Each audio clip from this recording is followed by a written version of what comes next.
Manoj Rajput sir ने किया था सर। 15 साल से सर ने, जैसे एक बच्चे को बड़ा किया जाता है सर, यहाँ पर सर ने अपना एक एक दिल यहाँ पर दिया है सर। उस दिन में उन्होंने क्या क्या नहीं किया होगा, कल उन्होंने आपको सब कुछ बताया सर। यहाँ पर आए हैं आप, आपका स्वागत है। मैं चाहूँगा सर, आप मनोज राजपूत फिल्म्स द्वारा निर्मित जो यहाँ पर मूवी बन रही है सर, गांव के जीरो शहर में हीरो, आपने सर से 2-4 बात तो किया, तो सर हम भी चाहेंगे कि यहाँ पर सभी लोग आपकी बातों को सुनना चाहते हैं, और मैं चाहूँगा आप कुछ बोले सर। बहुत बहुत धन्यवाद, थैंक यू। मनोज के बारे में अगर मैं व्यक्तिगत तौर पे अपनी बात कहूँ तो जैसा कि इस फिल्म का टाइटल है कि गांव का जीरो शहर का हीरो, करेक्ट है, बिल्कुल करेक्ट है। कहीं ना कहीं हर वो नौजवान जो अपने सपने को साकार करता है, उसके पीछे का जो स्ट्रगल होता है वो आसान तो नहीं होता और सामान्य भी नहीं होता।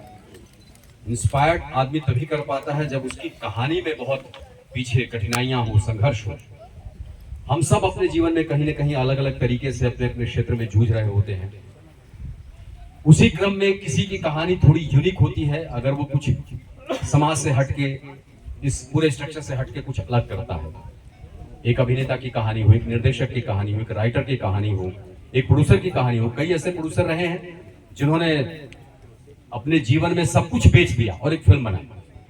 क्योंकि मैं मुंबई में हूँ करीब 23 साल से, तो बड़े बड़े राइटरों के बारे में, बड़े बड़े प्रोड्यूसरों के बारे में, डायरेक्टर्स के बारे में, उनके स्ट्रगल के बारे में सुन के लगता है कि नहीं, मेरा तो स्ट्रगल कुछ रहा ही नहीं। अगर हम जैसे मुगले आजम की बात करें तो एक पुराने हमारे मेकअप दादा हुआ करते थे, तो हम जब खाली होते थे तो बैठ के उनसे बात करते थे, तो वो पुराने उन दिनों की बातें कहते थे कि मुगले आजम जैसी फिल्म कैसे बनी। तो आप आश्चर्य करेंगे, 12 साल में वो पूरी फिल्म कंप्लीट हुई है। के आसिफ साहब के घर पे जब पहली मीटिंग हुई थी, तो जो घर पे उनका कर्टन था, जिस जगह पे उनकी मीटिंग हुई थी, जो कर्टन उनके घर पे 12 साल पहले लगा था, फिल्म के रिलीज होने के बाद भी वही कर्टन था। लेकिन बीच की जो कहानी है, ये कर्टन का एग्जांपल इसलिए दे रहा हूं कि जब लगातार 12 साल तक फिल्म बनती रही और प्रोड्यूसर पैसा झोंकता रहा, तो प्रोड्यूसर के कान को भरने वाले जो बाकी और लोग थे वो बोल रहे थे कि भाई ये कहीं अपना ताजमहल अलग बना रहा होगा, इतना पैसा कमा रहा है, ये तुमसे पैसा लिए जा रहा है, पता नहीं ये फिल्म कंप्लीट होगी कि नहीं होगी। 10 साल पहली मीटिंग के बाद 10 साल के बाद किसी ने जब बोला कि आपका पूरा पैसा खत्म, आपका सब घर संपत्ति सब बिक गई इस फिल्म को बनाने में, आप कभी जाके देखो उसके घर पे। तो जो उनके प्रोड्यूसर थे वो 10 साल के बाद के आसिफ साहब के यहाँ आए, तो देखे कि जो 10 साल पहले जो कर्टन लगा हुआ था, वो अब उसमें काइयां लग गई हैं, पुराने जैसे सिलबटे आ जाती हैं। वो आके रो गए। उनको समझ में आ गया कि ये आदमी मेरी फिल्म बना रहा है, ये अपना घर नहीं बना रहा है। तो वैसे ही एक कहानी होती है हर आदमी की। और जब मुगले आजम रिलीज हुई तो बाकी तो रेस्ट ऑफ हिस्ट्री है। आज भी मतलब न भूतो न भविष्य तो कुछ फिल्में ऐसी होती हैं। तो कहने का मतलब यह है कि हर आदमी का अपना स्ट्रगल है। मनोज के साथ मैं कल बैठा, इनकी पूरी जर्नी को देखा, समझा, इन्होंने पूरा घुमाया, बताया अपने लाइफ के बारे में। बहुत अच्छा लगा मुझे, क्योंकि सबसे अच्छी बात क्या है कि एक गांव से निकल के और अपने सपने को साकार करना, साथ ही साथ उन सपनों को भी साकार करना जिसके बारे में इन्होंने कभी सोचा नहीं था, कि एक इंस्पायरिंग नई जनरेशन के लिए एक ऐसी चीज हम छोड़ के जाएं जो लगे कि नहीं, संघर्ष तो जीवन में है लेकिन उसकी उपलब्धियां जो हैं वो अल्टीमेट है। क्योंकि संघर्ष नजर आता है, पर उसकी जब सफलता आपको प्राप्त होती है तो जो आपकी आने वाली कई पीढ़ियां हैं, जो जरूरी नहीं कि वो परिवार का ही हिस्सा हो, समाज में जितने लोग होते हैं वो इंस्पायर होते हैं। तो मनोज की कहानी इंस्पायरिंग है और मेरे लिए ये छत्तीसगढ़ की पहली फिल्म है।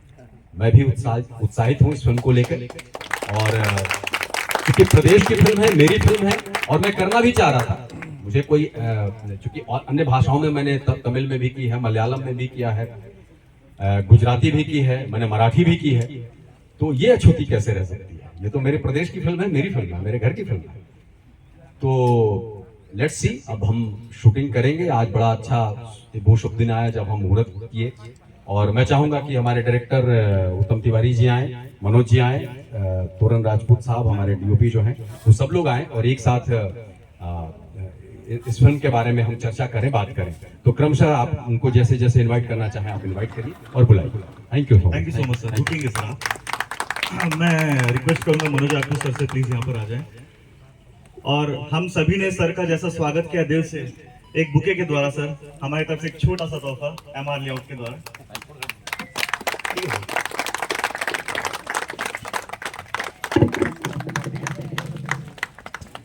Thank you so much sir. Photos हो जाए। मैं सभी तिवारी जी, तोरण sir, Vinayak sir, Neha madam and Ishika madam एक बार आ जाएं फोटोशूट के लिए।